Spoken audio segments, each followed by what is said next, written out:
Assalamualaikum warahmatullahi wabarakatuh. Selamat pagi yang mengucapkan kepada Prof. Dr. Pujono beserta rekan-rekan kelas 2024 C S1 Akuntansi Universitas Negeri Surabaya. Pada kesempatan kali ini, kami dari kelompok 3 akan mempresentasikan hasil diskusi kelompok kami dengan judul Akuntansi Tingkat Harga Umum. Sebelumnya, perkenalkan anggota kelompok kami. Yang pertama ada Sersi Sabimna Putri dengan 3 digit NIM 20023, Nadia Babil Faradiska dengan 3 digit NIM 038, Ilyana Rodul Jana dengan 3 digit NIM terakhir 086, Adista Amelia Putri dengan 3 digit NIM terakhir 241, dan Ivo Valencia Prayosa dengan 3 digit NIM terakhir 277. Pada slide pertama ini kita akan membahas terkait akuntansi tingkat harga umum atau General Price Level Accounting. Nah, jadi di sini tuh membahas terkait bagaimana laporan keuangan ini disesuaikan dengan perubahan nilai uang akibat dari inflasi maupun deflasi. Nah, laporan keuangan ini tuh jadi tidak hanya melihat angka historis saja, tetapi juga mempertimbangkan perubahan daya beli uang supaya hasilnya ini tuh lebih relevan. Nah, pada akuntansi biaya historis, nilai uang ini itu selalu dianggap stabil. Padahal pada kenyataannya nilai uang ini itu terus berubah. Misalnya uang 100.000 sekarang ini tentu daya belinya berbeda dibanding dengan beberapa tahun lalu karena adanya inflasi itu tadi. Nah, inflasi ini itu membuat harga barang naik dan daya beli uang menurun. Sedangkan deflasi ini tuh kebalikannya. Jadi harganya turun dan juga daya beli uangnya akan naik. Karena laporan keuangan biaya historis ini tuh tidak memperhatikan perubahan tersebut, akhirnya angka-angka dalam laporan keuangan ini tuh bisa kurang mencerminkan kondisi yang sebenarnya. Maka dari itu digunakanlah akuntansi tingkat harga umum untuk menyesuaikan laporan keuangan berdasarkan perubahan daya beli uang. Oke, lanjut ke konsep daya beli umum. Jadi daya beli umum ini tuh sebenarnya merupakan kemampuan uang untuk membeli barang atau jasa. Jadi untuk mengukur perubahan daya beli tersebut ini tuh digunakan yang namanya indeks harga. Nah, kalau indeks harganya naik berarti harga barang ini tuh naik dan nilai uangnya menurun. Begitu juga sebaliknya, kalau indeks harganya turun berarti daya uangnya ini tuh meningkat. Jadi melalui indeks ini tuh perusahaan bisa menyesuaikan kembali angka-angka dalam laporan keuangan supaya nilainya ini tuh setara dengan kondisi pada saat ini. Lanjut pada slide pos moneter dan juga non moneter. Jadi dalam akuntansi tingkat harga umum, pos di neraca ini tuh dibagi menjadi dua, yakni pos moneter dan juga pos non moneter. Pos moneter ini tuh pos yang nilainya tetap dalam bentuk uang seperti kas, piutang, dan juga utang. Jadi nominalnya ini tuh tetap walaupun terjadi inflasi. Sedangkan pos non moneter ini tuh aset yang nilainya bisa berubah mengikuti kondisi ekonomi seperti tanah, bangunan, persediaan, dan juga peralatan. Jadi pos non moneter ini yang biasanya itu perlu untuk disesuaikan kembali. Oke, lanjut ke penyajian kembali laporan keuangan. Jadi tujuan utama penyajian kembali laporan keuangan ini tuh supaya laporan keuangan lebih mencerminkan kondisi ekonomi yang sebenarnya. Selain itu, penyesuaian juga akan membantu agar laporan keuangan itu lebih relevan dan juga lebih mudah dibandingkan antar periode maupun dengan antar perusahaan. Dengan metode ini tuh juga bisa diketahui apakah perusahaan ini tuh mengalami keuntungan ataupun kerugian akibat memegang aset maupun utang saat terjadi inflasi. Lalu untuk langkah-langkah melakukan penyajian kembali ini tuh yang pertama, perusahaan menyiapkan laporan keuangan biaya historis terlebih dahulu. Setelah itu baru menentukan indeks harga umum yang akan digunakan. Nah, lalu setiap akun ini tuh diklasifikasikan apakah dia ini termasuk pos moneter atau pos non moneter. Setelah itu, pos non moneter disesuaikan menggunakan faktor konversi berdasarkan indeks harga. Kemudian yang terakhir, dihitung keuntungan atau kerugian daya beli yang muncul dari pos moneter. Oke, sekarang kita akan membahas terkait adjusting specific items for general price level change atau penyesuaian pos-pos tertentu terhadap perubahan tingkat harga umum. Nah, di sini kita akan membahas dua hal. Yang pertama, kita akan membahas terlebih dahulu terkait perlakuan atas pos moneter. Nah, di sini hal pertama yang akan kita bahas yaitu terkait pengertian laba atau rugi tingkat harga umum. Jadi, pos moneter adalah sebuah pos yang jumlah nominalnya tetap baik karena kontrak maupun alasan yang lain, meskipun tingkat harganya berubah. Nah, contohnya yaitu ada kas, piutang, dan juga utang. Walaupun jumlah nominalnya tidak berubah, tetapi nilai real atau daya belinya bisa berubah akibat adanya inflasi maupun deflasi. Nah, karena perubahan daya beli tersebut, pemegang pos moneter dapat mengalami dua hal. Yang pertama yaitu adalah keuntungan daya beli, atau yang kedua yaitu kerugian daya beli. Nah, istilah ini juga disebut sebagai General Purchasing Power Gain or Loss atau General Price Level Gain or Loss. Sekarang kita akan membahas terkait dampak dari perubahan harga terhadap pos moneter. Terdapat dua kondisi. Yang pertama yaitu pada saat harga naik, dan yang kedua yakni pada saat harga turun. Ketika harga naik, aset moneter kehilangan daya beli sehingga timbul adanya kerugian tingkat harga umum. Dan liabilitas moneter justru memberikan keuntungan daya beli sehingga timbul keuntungan tingkat harga umum. Dan pada saat harga turun, yaitu aset moneter memperoleh keuntungan daya beli dan liabilitas moneter menimbulkan kerugian daya beli. Nah, dengan demikian, perubahan tingkat harga memengaruhi nilai ekonomis pos moneter meskipun nilai nominalnya tetap. Selanjutnya kita membahas terkait bagaimana cara menghitung laba atau rugi tingkat harga umum. Jadi, perhitungan laba atau rugi tingkat harga umum dilakukan melalui beberapa langkah. Yang pertama yaitu menghitung posisi aset moneter bersih pada awal periode. Nah, posisi aset moneter bersih diperoleh dari selisih antara aset moneter dan juga liabilitas moneter pada awal periode. Langkah yang kedua yakni menyajikan kembali posisi awal berdasarkan daya beli akhir periode. Nah, posisi awal tersebut disesuaikan dengan indeks harga pada akhir periode agar mencerminkan nilai daya beli saat ini. Nah, langkah yang ketiga yakni menyajikan kembali penerimaan moneter selama periode berjalan. Dan seluruh penerimaan moneter selama tahun berjalan itu akan disesuaikan ke daya beli akhir periode. Nah, lalu ditambahkan pada posisi awal yang telah disesuaikan.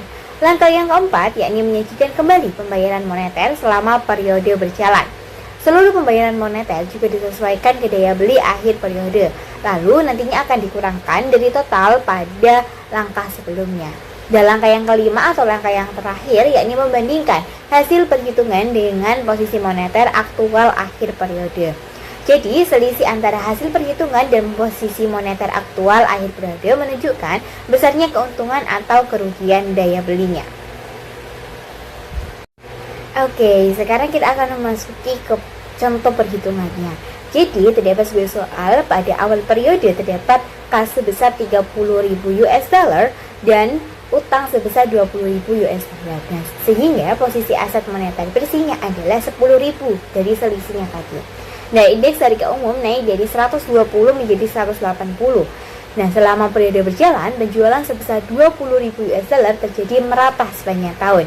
Sedangkan pembelian di depan sebesar 15.000 juga terjadi merata.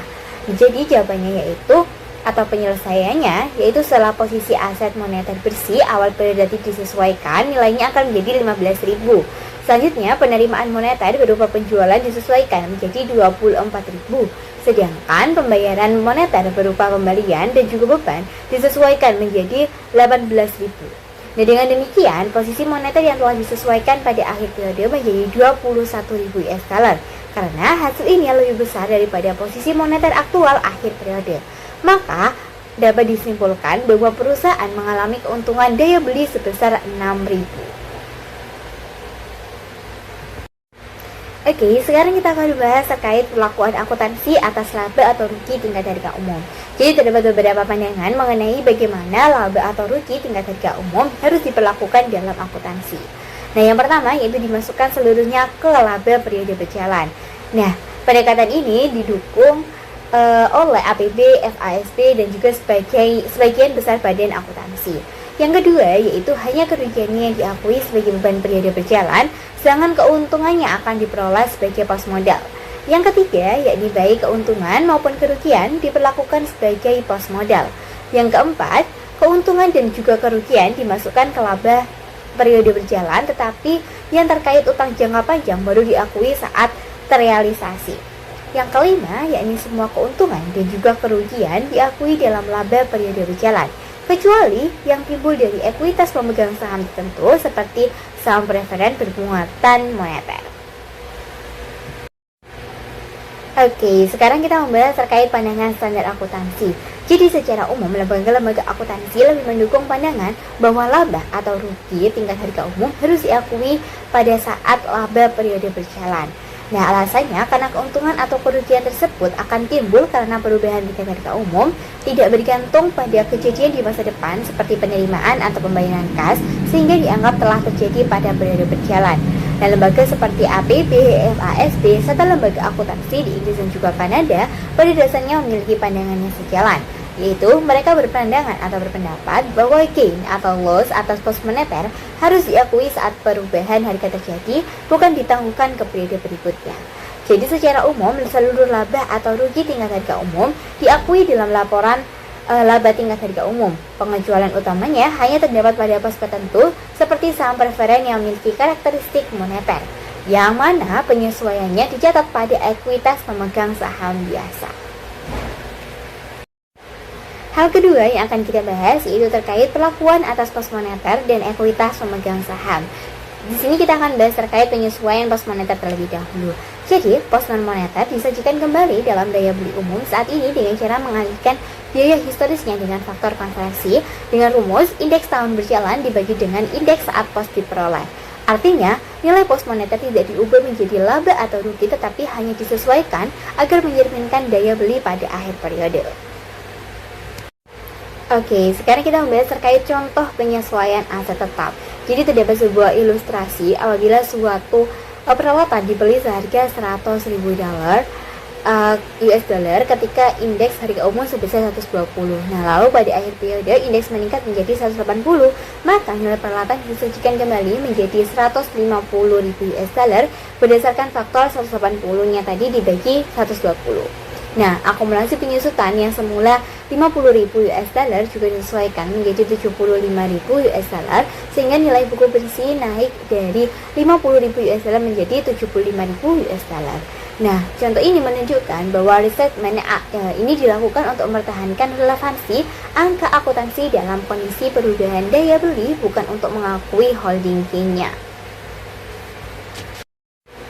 Hal terakhir yang akan kita bahas pada materi kali ini yaitu terkait ekuitas pemegang saham dan laba ditahan. Jadi selain laba ditahan, ekuitas pemegang saham ini akan disajikan kembali dengan prinsip yang sama seperti pos non moneter, yaitu untuk menyesuaikan nilai terhadap perubahan daya beli umum. Laba ditahan memerlukan perlakuan khusus karena merupakan akumulasi laba bersih setelah dividen sejak perusahaannya itu berdiri, sehingga tidak dapat disesuaikan hanya dengan satu faktor konversi. Nah, pada statement pertama, laba ditahan ditentukan sebagai sisa setelah seluruh pos neraca lain disesuaikan. Jadi pada periode berikutnya, nantinya laba ditahan dihitung dari laba bersih dalam satuan daya beli umum termasuk laba atau rugi tingkat harga umum atas pos moneter serta penyesuaian atas pos ekuitas moneter. Jadi berbeda dengan current value accounting yang mengakui kenaikan harga aset non-moneter sebagai holding gain. General price level accounting hanya menganggapnya sebagai penyesuaian daya beli. Baik, pada slide ini kita akan membahas mengenai perbedaan antara unsur moneter dan non-moneter yang merupakan konsep penting dalam akuntansi, terutama dalam kondisi inflasi. Yang pertama, unsur moneter ini adalah pos-pos dalam laporan keuangan yang memiliki nilai tetap dalam satuan uang. Artinya, jumlah nominalnya itu sudah ditentukan dan tidak akan berubah meskipun terjadi perubahan tingkat harga atau inflasi. Biasanya, unsur ini itu muncul dari kontrak atau perjanjian yang menyebutkan jumlah uang tertentu yang harus diterima atau dibayar di masa depan. Karena sifatnya yang tetap, unsur moneter ini tidak menyesuaikan dengan perubahan kondisi ekonomi.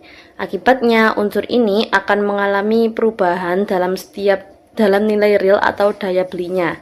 Dalam kondisi inflasi, nilai uang itu akan menurun sehingga aset moneter seperti kas dan piutang itu mengalami penurunan daya beli. Sedangkan kewajiban moneter seperti utang justru dapat menguntungkan karena dibayar dengan uang yang nilainya lebih rendah.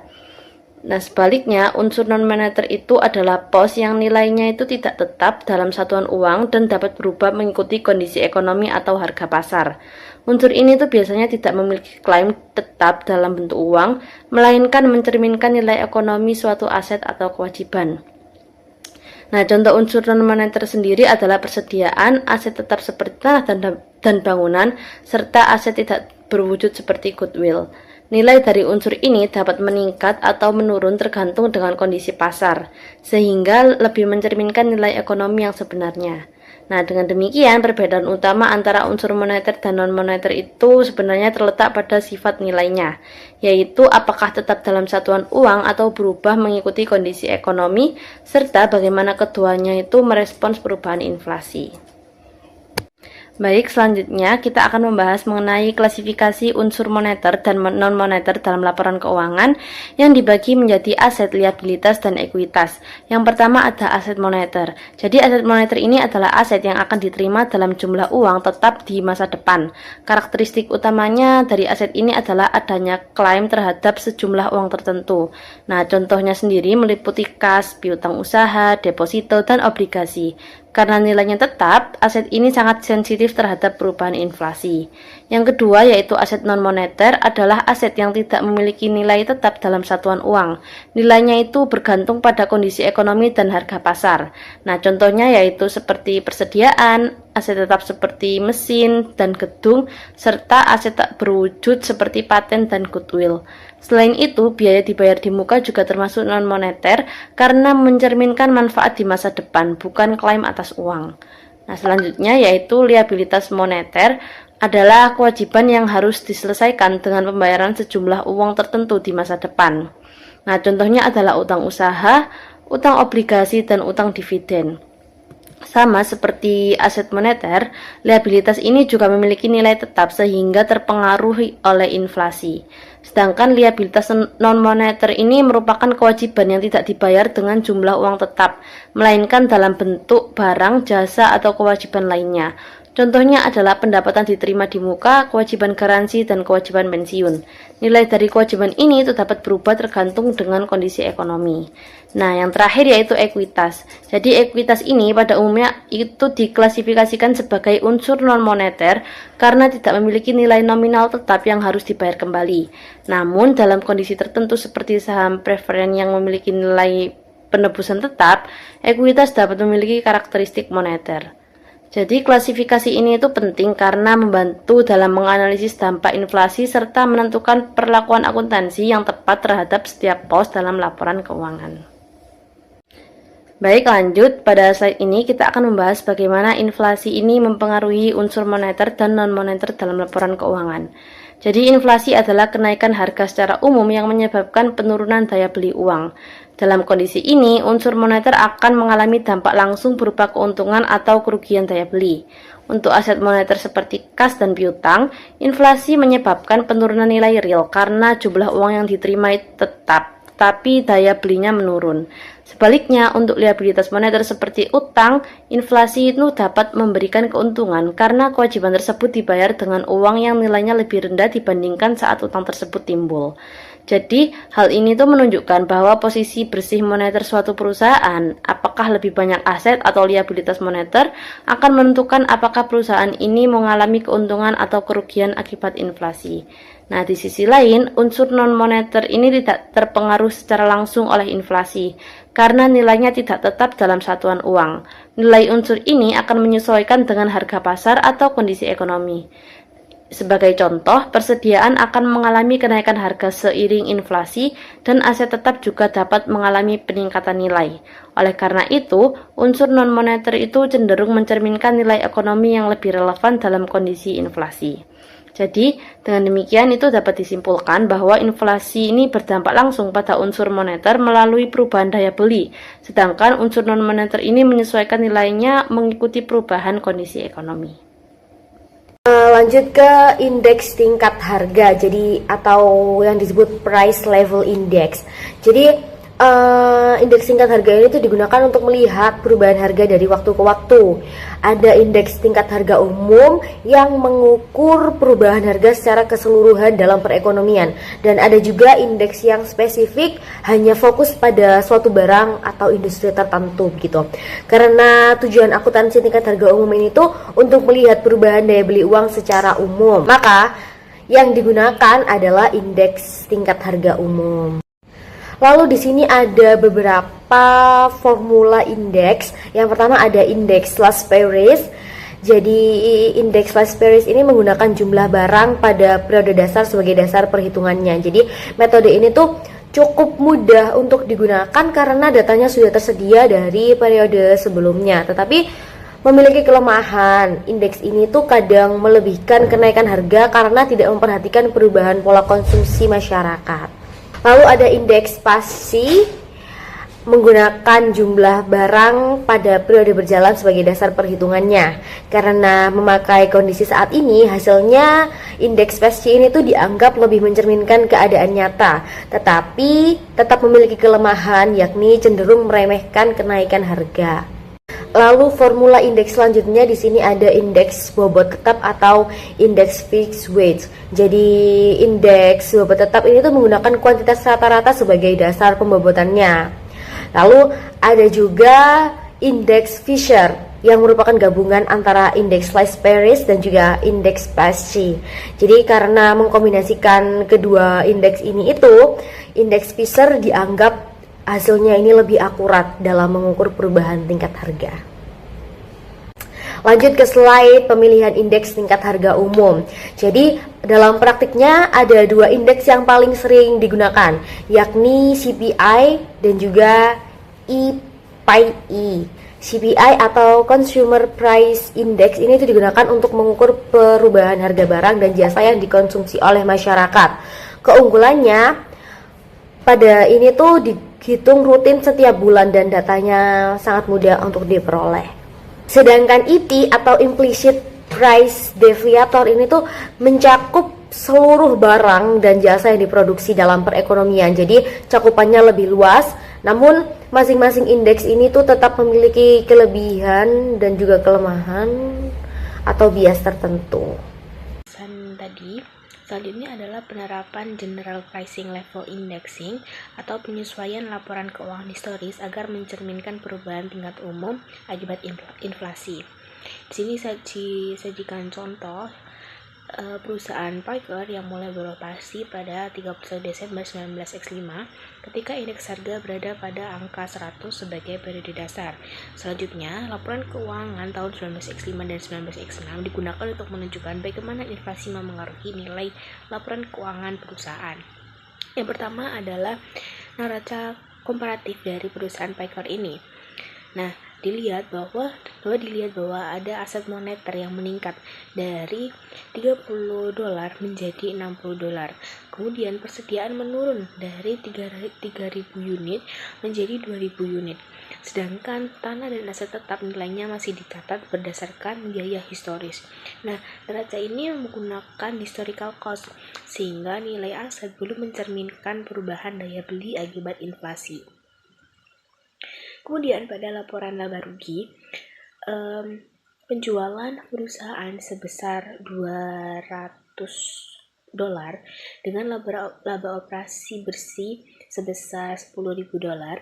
Namun angka-angka tersebut masih menggunakan biaya historis sehingga belum mempertimbangkan perubahan harga tingkat umum.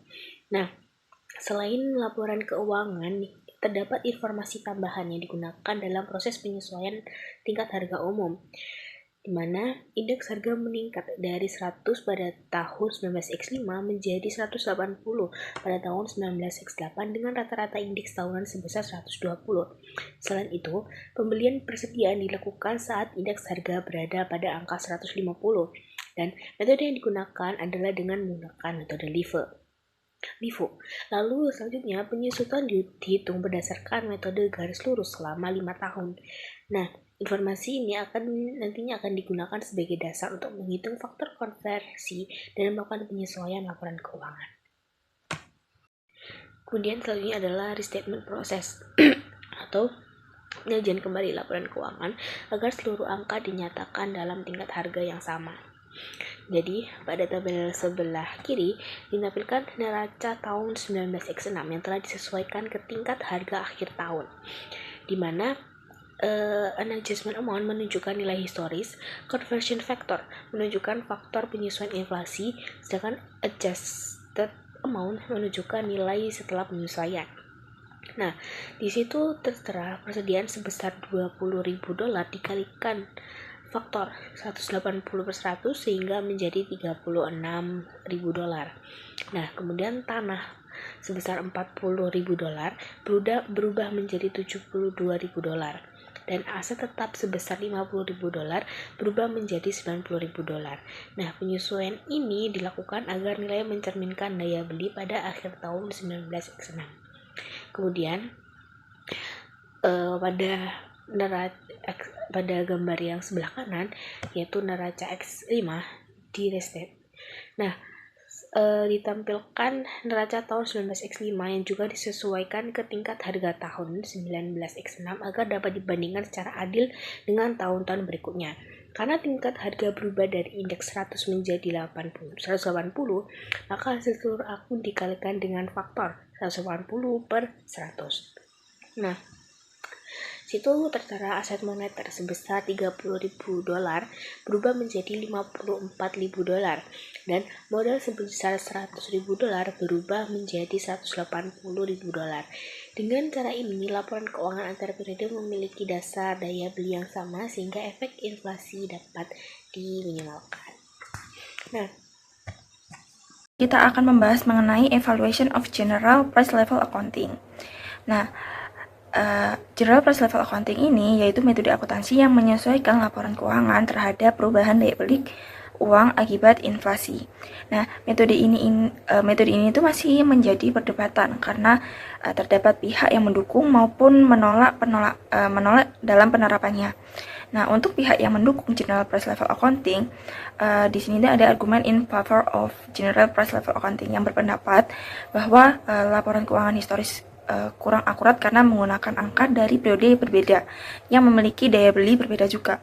Nah, akibatnya informasi dalam laporan keuangan ini dapat menjadi kurang relevan dan dengan adanya penyesuaian tingkat harga umum, seluruh akun itu disajikan dalam satuan daya beli yang sama sehingga laporan keuangan menjadi lebih mudah dibandingkan baik antar periode maupun antar perusahaan.